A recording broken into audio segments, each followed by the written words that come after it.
This is The Post Up with DJ Trice. I'm running my mouth on everything hot in sports, news, drama, and whatever is blowing up the timeline. Let's get into it.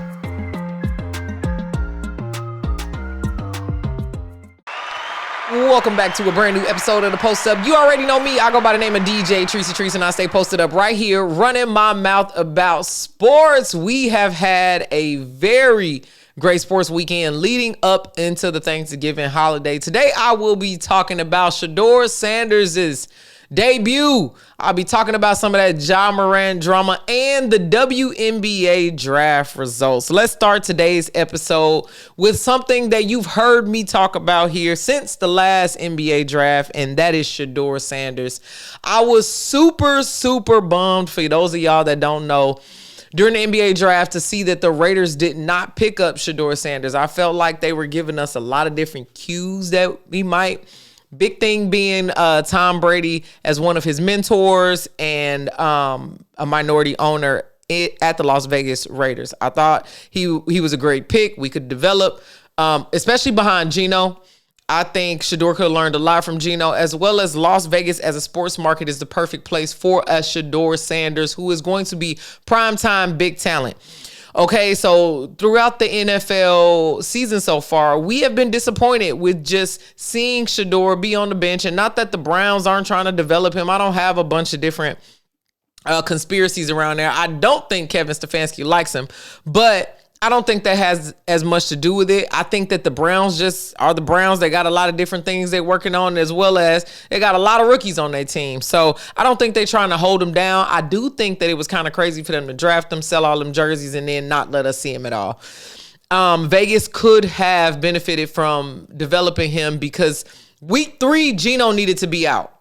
And everybody's saying that Shedeur is a mid-level mediocre quarterback. Okay, cool. It's his first year. We got AOC backing up Geno right now. And Pete Carroll is a Geno guy. I know he wants to win right now, but Geno is not winning. We need to really come to Jesus about what's happening with the Raiders, because watching Shedeur play the Raiders got Chip Kelly fired that same day.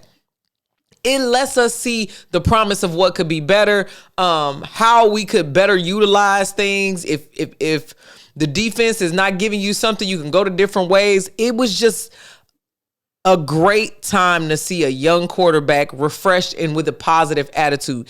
Geno Smith's attitude this season so far has been so negative. Negative. In that first game where we saw him flipping off the fans, we was like, all right, cool. He a Raider. Once a Raider, always a Raider. He's doing the thing. And now he flipping off the fans because he just don't want to take accountability. He's always talking about, oh, blame me if there's something wrong, it's always my fault. And Geno, it ain't always your fault, but it's been your fault a decent amount of times.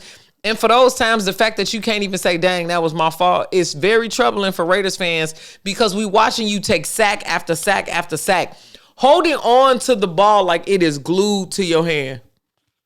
Holding on to the ball like it is glued to your hand, man. It's crazy. You just wait for the play to develop, then all of a sudden you just see Geno tuck. Come on, man. You a vet. You've been in the league 14 years. Figure out a way to make some plays. And I just don't think he's excited to be a Raider. I don't feel like he's thankful enough to the fan base for sticking behind him throughout all this time. And now, woulda, coulda, shoulda. I think Shedeur primetime would have been a great event. His daddy was up in the stands. I mean, it was just, I was rooting for Shedeur. And I'm a proud Raiders fan. I hoped we could win. But in true typical fashion, we just gave up, punting on 32 yards. It's like, come on, man. We can't even kick the field goal on it. You don't believe in the kick field goal? I'm just not even disenchanted as a fan. I'm just tired of seeing the same game over and over and over again. We can continue to lose, but not in that fashion. I did love to see, like, Myles Garrett, all the players around really supporting Shedeur and high-fiving and being happy that they was winning. It feels like they had a breath of fresh air. All the air was sucked out of the Las Vegas team. But I was just excited to see Shedeur really get his moment, step up, and get that first win. The first win of a starting quarterback on their debut since, like, 95 for the Browns. That's a wild stat. That is a wild stat. So, I mean, as a quarterback, I wouldn't even feel comfortable going over there. They're not doing it right over there. I don't even know if they're picking him right over there, to be quite honest, especially with they got 3 quarterbacks right now. I guess Deshaun Watson is coming back. He was on the sidelines. He's healthy enough to travel now. So we will see. Shedeur has been named starting quarterback for next week. That's a great thing, but they play the San Francisco 49ers. He might be getting set up. I know I said I don't have conspiracy theories, but Stefanski might be setting him up. And Shedeur, you better figure out a way to win and know that your coach might be setting you up.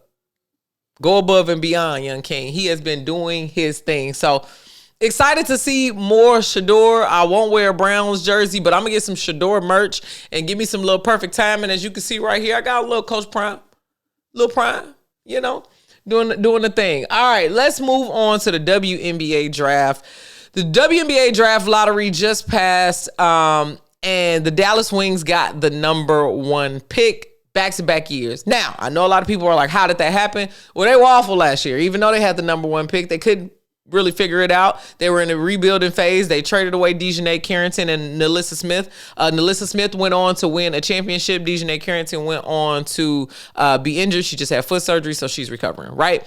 So the Dallas Wings have been doing their things. The GM, Kurt Miller, loves some Connecticut girls. So what I am proposing is A.Z. Fudd is projected to be a top 3 pick. He needs to reunite AZ and Paige.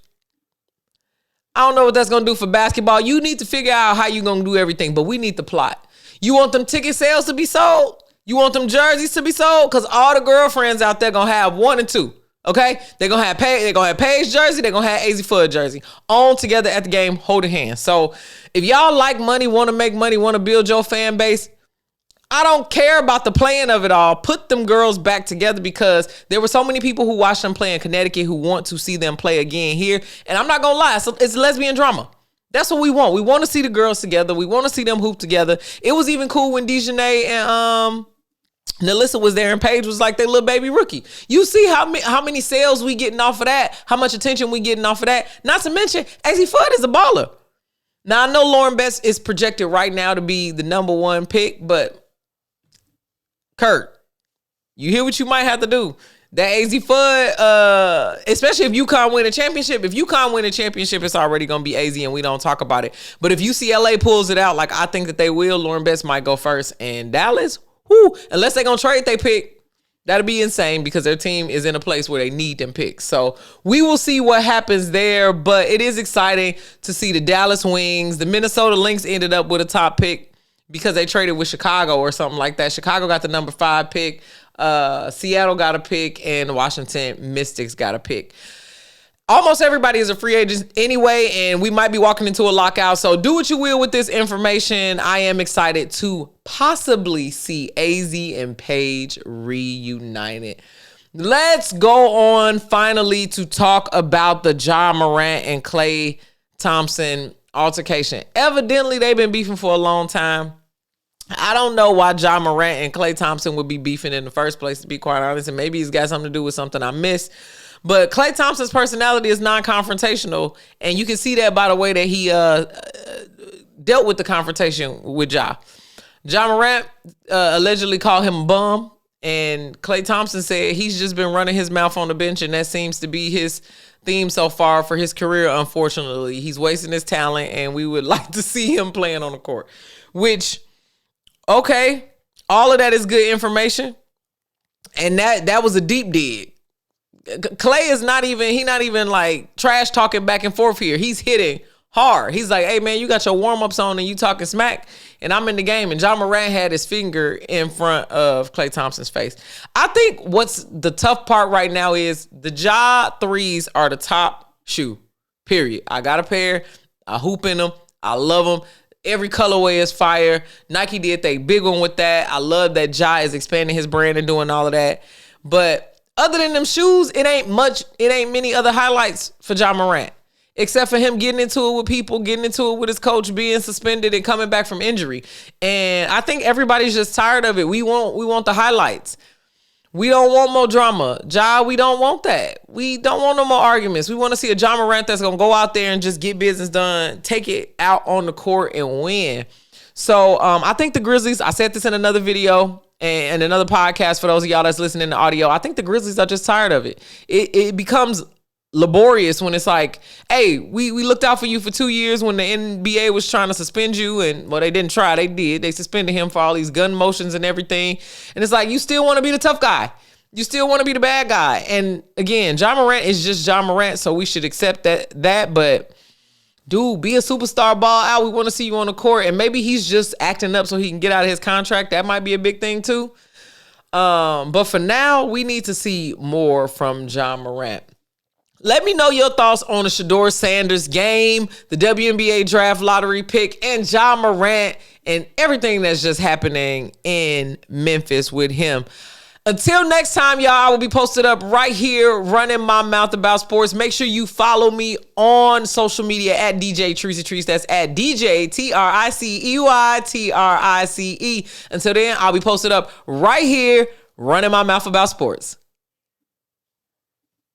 All right, that's a wrap on the post up. I ran my mouth, said what I said, and now it's your turn. Drop a comment, share it, and come back tomorrow, because I'm not done talking. And make sure you follow me on social media at DJ Trice. That's at DJ TRICEY. I'll be posted up here, y'all.